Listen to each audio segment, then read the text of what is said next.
Some films are cursed, and this one nearly killed the man directing it. Its director collapsed on set and never made another movie. Its budget spiraled toward $10 million, and it helped destroy an entire Hollywood studio. This is 55 Days at Peking, the 1963 epic produced by Samuel Bronston and directed by Nicholas Ray, starring Charlton Heston, Ava Gardner, and David Niven, dramatizing the real 1900 siege of the foreign legations during China's Boxer Rebellion. Today, we count down 15 weird facts and stick around for number 1, the catastrophe that sank an empire. Subscribe and drop a comment with your favorite old Hollywood epic. Alright, the siege begins. Let's get into it. The making of 55 Days at Peking effectively ended the career of one of the great American filmmakers. The director was Nicholas Ray, the visionary behind Rebel Without a Cause, one of the most influential films of the 1950s and the movie that helped make James Dean an icon. By 1962, Ray's health was in serious decline, worn down by years of hard living, and the punishing, chaotic production pushed him to the edge. He argued so violently with producer Samuel Bronston that he reportedly walked off the picture, and around the same time he suffered a severe heart attack, collapsing during the shoot. Ray survived the collapse, living until 1979, but he never directed another major studio feature film again. This sprawling, troubled epic was the last great production of a brilliant, self-destructive career, and it is remembered as much for being his professional undoing as for anything on screen. There is something almost cruelly fitting about it. Ray was a filmmaker, drawn to stories of people breaking under pressure, and here, on a film about a desperate siege, the pressure broke him. The man who had captured the raw anguish of youth in Rebel Without a Cause was carried off his own set. His Hollywood career finished at the age of 50. Because the film could not possibly be shot in China, which in 1962 was closed off and hostile to the Western world, the production did something staggering. Just outside Madrid, on the open plains of Spain, Samuel Bronston's team constructed a full-size replica of the city of Peking as it existed in 1900. This was not a handful of facades or a partial street. It was a genuine 60-acre reconstruction of the Chinese capital, complete down to functioning sewers beneath the streets, one of the most ambitious standing sets ever built for a motion picture. This was the Bronston method taken to its extreme. The producer had discovered that Spain, under the Franco regime and eager to attract foreign money, offered cheap labor, varied landscapes, and the freedom to build enormous sets at a fraction of Hollywood costs. So he simply built whole cities and then populated them. The recreated Peking was so vast and detailed that it became a character in itself, giving the film its overwhelming sense of scale and authenticity. When you watch the siege unfold across those streets and walls and gates, you are looking at an entire imperial Chinese city that rose out of the Spanish plains and existed, for a time, purely so that a movie could be made. Building a replica of Peking created an obvious problem. The film needed hundreds of Chinese and Asian extras to fill the streets of its imperial city and portray the population of Peking, and there simply were not enough Asian performers in Spain to do it. So, the production sent casting scouts fanning out across the entire continent to recruit anyone they could find, reaching as far as London, Lyon, and Marseille in search of faces to populate the enormous set. The result was one of the strangest side effects in film casting history. The scouts recruited so many people from the Chinese communities of those cities, particularly the staff of Chinese restaurants, that a number of those restaurants across Europe reportedly had to close their doors for the duration, their workers having decamped to Spain to appear in a Hollywood epic. Picture it. Diners in London, Lyon, and Marseille arriving at their favorite restaurant to find it shut, because the cooks and waiters were hundreds of miles away in Spain, dressed as citizens of 1900 Peking, living inside a fake Chinese city built on a Spanish plane. For many of these recruits, the job was steady, well-paid work in an era when opportunities were scarce, and the production effectively became a temporary home for a scattered population drawn from across the continent. The film pulled an entire dispersed community together to recreate a homeland that many of them, or their families, had left long ago and that some had never seen at all. There is a quiet poignancy folded into the spectacle. To stage a story about the defense of Peking, the filmmakers gathered the Chinese diaspora of Western Europe and, for a few months, gave them back a version of the city, however artificial, however doomed to be torn down when the camera stopped. One of the root causes of the production's chaos was almost unbelievable for a film of this size and cost. 55 Days at Peking went before the cameras without a finished screenplay. The project had been sold on the strength of its concept and its title, and the filmmakers pressed ahead with the confident assumption that the writers would simply keep producing usable pages as they went, staying just ahead of the shoot. It did not work out that way. Instead, the film became a nightmare of constant, frantic rewriting, with a revolving door of screenwriters brought in to patch and reshape the story on the fly. Matters grew so disordered that some of the stars reportedly brought in their own writers to rework their individual scenes to their liking, pulling the screenplay in multiple directions at once. Charlton Heston, who lived through the ordeal, drew a hard lesson from it, writing in his personal journal that what he had learned, hopefully permanently, was to never again start a film without a good finished script. A production spending millions of dollars a day was, in effect, being written the night before it was shot, and the strain of that improvisation fed directly into the exhaustion and conflict that consumed the set. The presence of Ava Gardner, one of the most beautiful and famous movie stars in the world, was a major source of the production's misery. By numerous accounts, Gardner was deeply unhappy making the film and behaved accordingly. She was described as arriving on set drunk, constantly demanding rewrites of her scenes, and clashing bitterly with Nicholas Ray and the other directors. Charlton Heston developed a genuine dislike for her, later characterizing her as a prima donna whose conduct created costly delays throughout the shoot. One incident became infamous. Gardner reportedly walked off the set and disappeared for hours in a fury after an extra dared to snap a photograph of her, halting the enormous production and its army of waiting extras over a single snapshot. Heston went so far as to suggest in his own writings that Gardner's temperamental behavior and the stress it generated may have contributed to Nicholas Ray's physical collapse. It is worth noting that Ray had personally fought to cast her, insisting on Gardner for the role of the Russian Baroness over the producer's preference for Deborah Kerr. He got the star he wanted, and the strain of directing her may have helped end his career. The film's off-screen drama frequently outpaced the drama on screen. Here is a piece of history so unlikely it sounds invented. Samuel Bronston, the flamboyant, ambitious producer behind this vast anti-communist, friendly Hollywood spectacle, was a nephew of Leon Trotsky, one of the founding leaders of the Soviet Union and the Russian Revolution. Bronston was born in what was then Tsarist Russia and was directly related to one of the most consequential revolutionaries of the 20th century, before emigrating and eventually reinventing himself as a maker of enormous American historical epics. The irony is delicious.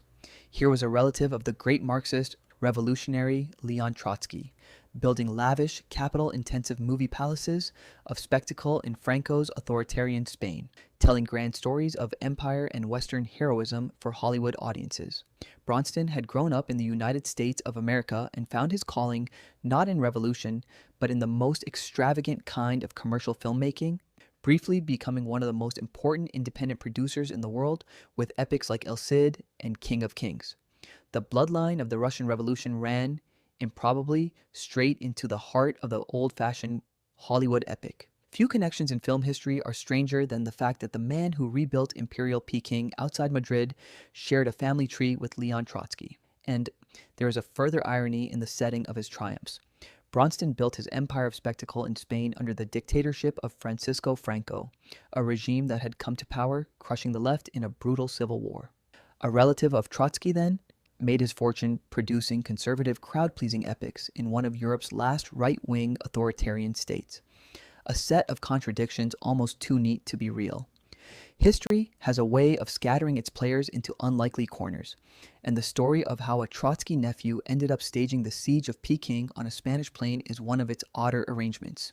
The pivotal historical figure at the center of the story is the Empress Dowager Cixi, then usually written in English as Cixi, the powerful ruler of Imperial China whose tacit support for the Boxers helped drive the crisis. In the film, this Chinese empress is played by Flora Robson, a distinguished and respected British actress, performing the role in heavy makeup designed to alter her appearance. It was an entirely conventional practice in the Hollywood of the era, where major Asian roles were routinely handed to white performers. By modern standards, and indeed to many viewers even at the time, the casting is a significant flaw. Robson was a fine actress, but the decision to cast a British woman as one of the most important figures in Chinese history, rather than an actual Chinese performer, sits uncomfortably at the heart of a film already criticized for telling a Chinese story almost entirely from a Western point of view. Numerous commentators have observed that the film would have been far more convincing had its major Chinese characters been played by Chinese actors. It is a reminder of how thoroughly the epics of that era filtered the rest of the world through a Western lens, even when depicting events on the other side of the globe. For all the artificiality of casting a British woman as a Chinese empress, one detail of that portrayal was startlingly authentic. A number of the elaborate costumes worn by the imperial Chinese court in the film, including garments for the empress and for figures like Prince Tuan, were not reproductions at all. They were genuine, original costumes from the actual court of the Empress Dowager Cixi, real imperial garments that had survived the fall of the Chinese dynasty. The story of how they reached the film is remarkable. These authentic court costumes had been rescued from the collapse of imperial China and had come into the possession of an illustrious Florentine family who preferred to remain anonymous and who loaned the priceless historical garments to the production. So, while a British actress stood in for the Chinese empress, the silk she wore may genuinely have hung in the real empress's court in the Forbidden City decades earlier. It is a strange collision of the fake and the real that runs through the whole film. A recreated Peking built in Spain, populated by extras gathered from across Europe, ruled by an English actress dressed in the authentic robes of a vanished Chinese dynasty. There is something almost eerie in the detail. Those garments had witnessed the actual court intrigues of the real Empress Dowager, the true events the film could only imitate, and they had survived the wars, looting, and upheaval that swept away the world that made them. To have them turn up decades later and continents away, draped over a British actress on a set in Franco Spain, is a small miracle of historical happenstance. The most genuine thing in this enormous artificial production was the silk. If you love these deep dives into the great troubled epics of old Hollywood, take a moment to hit the like button and subscribe. And drop a comment telling me which classic movie epic you think has the most impressive practical sets. Alright, back to the siege. Charlton Heston's character, the tough American Army officer Major Matt Lewis who takes charge of the legation's defense, feels like a standard invented Hollywood action hero, but he was loosely based on a real person. The character drew on Captain John Twiggs Myers, a genuine United States Marine Corps officer who commanded the American Marine Guard at the legation during the actual siege in 1900 and who later rose to the rank of lieutenant general. The real Myers was no mere background figure. He was in the thick of some of the fiercest fighting of the siege, personally leading Marines in the desperate defense of the Tartar Wall, a critical and exposed position whose loss could have doomed the entire legation. Myers was wounded in the fighting there. The film compresses and fictionalizes his exploits, most notably reshaping a real commando raid he led against a Boxer barricade into a more cinematic mission. But the core of Heston's heroic Marine has a genuine historical anchor.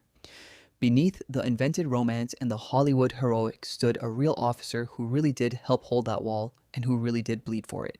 In a quiet piece of trivia that gains poignancy from everything that happened behind the scenes, director Nicholas Ray himself appears on screen in the film. He takes a small role as the American minister, one of the foreign diplomats trapped inside the besieged legation quarter, placing himself directly into the crisis he was struggling to film. It is easy to miss, a brief appearance by the man behind the camera stepping in front of it. Given how the production destroyed him, there is an unavoidable melancholy to the cameo. Ray inserted himself into his own epic as one of the desperate, cornered figures holding out against overwhelming odds. And in a sense, that is exactly what he was. A man besieged by a runaway production, failing health, and a mounting sense of catastrophe. The director, who would collapse on this set and never truly recover, chose to stand among his characters as they waited for a rescue that might never come. Watching the film with hindsight, his small on-screen presence feels less like a playful cameo and more like a quiet, unintentional self-portrait of an artist under siege. He stands there in the costume of a doomed diplomat, waiting inside the very disaster that was about to consume him, unaware that this film would be the last of his major career. It is one of the most haunting director cameos in Hollywood history, precisely because it was never meant to be haunting at all. Amid all the turmoil, one element of 55 Days at Peking earned genuine acclaim and lasting recognition, and that was its music. The score was composed by Dmitri Tiomkin, one of the most celebrated and prolific film composers of Hollywood's golden age, a four-time Academy Award winner responsible for the music of countless classics. His sweeping, martial, romantic score for this film became one of its most admired features, giving the sprawling epic a grandeur and emotional lift that the troubled production might otherwise have lacked. Tiomkin's work was recognized by the Academy. The film received 2 Oscar nominations, both for its music, one for the score itself and one for the original song written for the film, titled So Little Time. For a production so widely regarded as a financial and creative disappointment, this was a notable bright spot, a reminder that even a troubled film can contain elements of real artistry. The music endured well beyond the film's disappointing reception, and for many people, the stirring main theme of 55 Days at Peking remains far more memorable than the movie's tangled plot or its behind-the-scenes catastrophes. When everything else was falling apart, the score held. Tiomkin was a fascinating figure to have anchored the film. A Russian-born composer who had come to Hollywood and become the definitive musical voice of the American epic and Western, lending his sweeping European romanticism to quintessentially American spectacles. On a production drowning in chaos, with directors changing and pages being rewritten overnight, Tiomkin delivered the one component that arrived complete, confident, and fully realized. It is often the way with troubled films that the score becomes their most lasting legacy, the element that survives in memory long after the story is forgotten, and here that pattern held true. The march plays on when almost everything else about the film has faded. 55 Days at Peking tells its story almost entirely from the perspective of the trapped Westerners, and in doing so, it leaves out a central and tragic reality of the actual Boxer Rebellion. The Boxers were an anti-foreign, anti-Christian movement, and while foreign diplomats and soldiers were among their targets, by far the greatest number of victims were Chinese Christians, ordinary Chinese people who had converted to Christianity and who were slaughtered in enormous numbers across the country. The film largely sets this aside in favor of its tale of besieged European and American heroes. This omission is part of a broader criticism that has followed the film for decades, that it presents an imperialist, Western-centered version of events, casting the foreign powers as noble defenders while flattening the Chinese into a largely faceless, threatening mass. The historical reality was far more complicated.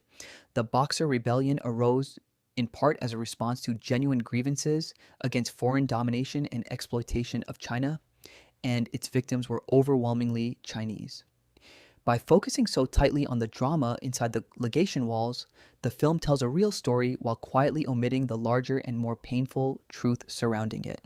A vivid example of how a movie can be historically based and still deeply incomplete. Samuel Bronston operated on a financial model that was as audacious as his sets, and it explains a great deal about how a film could begin shooting without a finished script. Bronston funded his enormous productions largely by selling them in advance. He would pre-sell a film to international distributors around the world, securing the money to make it based not on a completed movie or even a completed screenplay, but on the strength of its concept.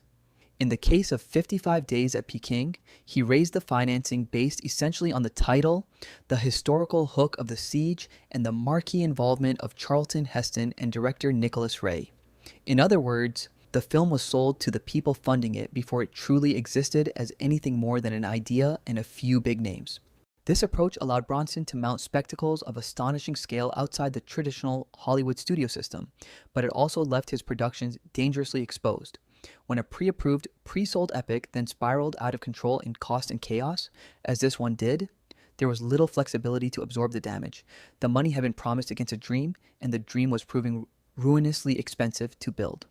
The film's title is not a dramatic exaggeration or a screenwriter's invention, it is a precise historical fact. The actual siege of the international legations in Peking during the summer of 1900 lasted almost exactly 55 days. From the moment the foreign diplomatic compounds came under sustained attack until an international relief force finally fought its way into the city and broke the siege. Roughly 55 days elapsed, and the filmmakers built their entire film and its title around that real span of time. During those weeks, a few hundred foreign diplomats, soldiers, and civilians, along with a much larger number of Chinese Christians who had taken refuge with them, held out inside the legation quarter against a surrounding force enduring bombardment, sniping, disease, dwindling supplies, and mounting casualties. It was a genuine and harrowing episode, one that gripped the world's attention at the time and helped reshape the balance of power in China for decades. The film compresses, fictionalizes, and westernizes the events considerably, but the core skeleton is real. The siege happened, it lasted 55 days, and against considerable odds, the defenders held until help arrived. For all its scale and ambition, 55 Days at Peking was a box office failure, and its commercial collapse was part of a chain of events that destroyed the entire filmmaking empire that produced it. Samuel Bronston had built a remarkable independent operation in Spain, riding high on the success of El Cid and King of Kings, mounting some of the largest and most lavish productions in the world outside the Hollywood studio system. But the enormous cost of these epics, ballooning to around $10 million in the case of this film, left almost no room for failure. When 55 Days at Peking underperformed, and when the equally colossal The Fall of the Roman Empire followed it into financial disappointment, Bronston's company could not survive the losses. The empire that had rebuilt Peking and Rome and imperial Spain on the plains of a single country simply collapsed, and Bronston's reign as one of the great independent producers of spectacle came to an end. It is a fitting, if sorrowful, final irony. A film about the fall of an old world order, the crumbling of imperial China under the weight of forces it could not withstand, itself became the beginning of the end for the cinematic empire that made it. The siege on screen lasted 55 days. The damage it helped inflict lasted forever. So, there you have it. 15 weird facts about a doomed epic that rebuilt Peking on a Spanish plane, emptied Chinese restaurants across Europe to fill it, dressed a British empress in a real dynasty's robes, and was produced by a nephew of Leon Trotsky. Its director collapsed on set and never worked in Hollywood again, and its failure helped topple one of the great production empires of its age. It set out to dramatize the fall of an old world. In the end, it staged its own.